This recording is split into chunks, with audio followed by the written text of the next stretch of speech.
yaitu Sultan Iskandar Muda.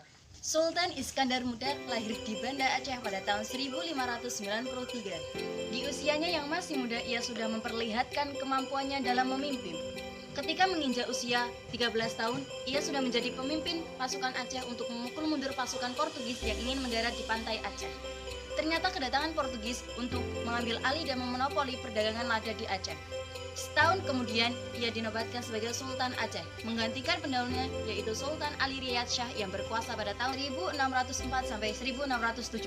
Kerajaan Aceh mengalami kejayaan karena Sultan Iskandar Muda. Banyak daerah-daerah telah ditaklukkannya. Musuh utama dari Sultan Iskandar Muda adalah bangsa Portugis sejak tahun 1511. Sultan Iskandar Muda tidak segan-segan melawan dan menumpas kekuatan asing yang ingin menguasai negerinya.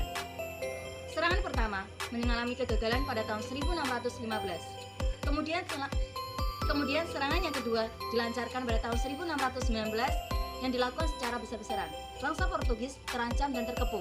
Mereka hampir saja menyerah. Akan tetapi, mereka mendapatkan bantuan dari Johor, Patani, Goa, dan Indua sehingga dapat mematahkan pasukan armada Aceh. Dengan datangnya bantuan itu, pasukan Portugis menjadi kuat. Armada Aceh terkepung dan terancam hingga akhirnya mengundurkan diri.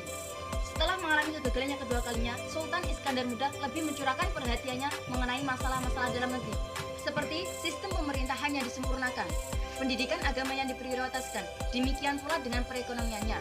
Sultan Iskandar Muda merupakan sosok pemimpin yang memperhatikan masalah-masalah adat. Sebelum berkuasa, khususnya pada abad ke-12 sampai ke-13, pada masa kerajaan Perlak, terjadi perselisihan antara aliran Syiah dan Ahlussunnah wal Jamaah. Pada masa pemerintahan Sultan Iskandar Muda, kedua aliran tersebut dilindungi dan dapat berkembang di Aceh. Tokoh aliran ini adalah Nuruddin Araniri yang terkenal dengan karya tulisnya yang berjudul Bustani Salatin, yang artinya taman-taman raja, yang berisi tentang adat istiadat dari Aceh serta ajaran Islam. Telah membawa kerajaan Aceh menuju kejayaan pada tanggal 27 September 1936, Sultan Iskandar Muda meninggal dunia pada usia 43 tahun. Atas jasa-jasanya, ia pun diberi gelar pahlawan nasional pada tahun 1993. Dari biografi tersebut dapat kita ambil kesimpulannya mulai dari keteladanan, keistimewaan, motivasi, dan inspirasi. Yang pertama, keteladanan.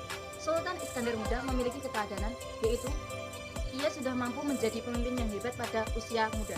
Ia juga merupakan sosok pemimpin yang memperhatikan masalah-masalah adat. Yang kedua, keistimewaan. Sultan Iskandar Muda memiliki keistimewaan berupa raja yang mampu menjayakan kerajaan Aceh dibanding raja-raja yang lain. Yang ketiga, motivasi. Dari biografi tersebut, saya termotivasi bahwasanya berkali-kali saya mengalami kegagalan jangan saya jadikan sebagai alasan untuk tumbang, melainkan untuk bangkit dan terus berjuang dalam meraih impian dan keberhasilan. Yang keempat, inspirasi. Saya terinspirasi bahwasanya saya harus berusaha walaupun banyak tantangan dan rintangan, dengan cara niat, bekerja keras, fokus pada tujuan utama, dan tak lupa untuk berdoa. Demikianlah tadi biografi singkat dari Sultan Iskandar Muda. Semoga bermanfaat dan sampai jumpa. Wassalamualaikum warahmatullahi wabarakatuh.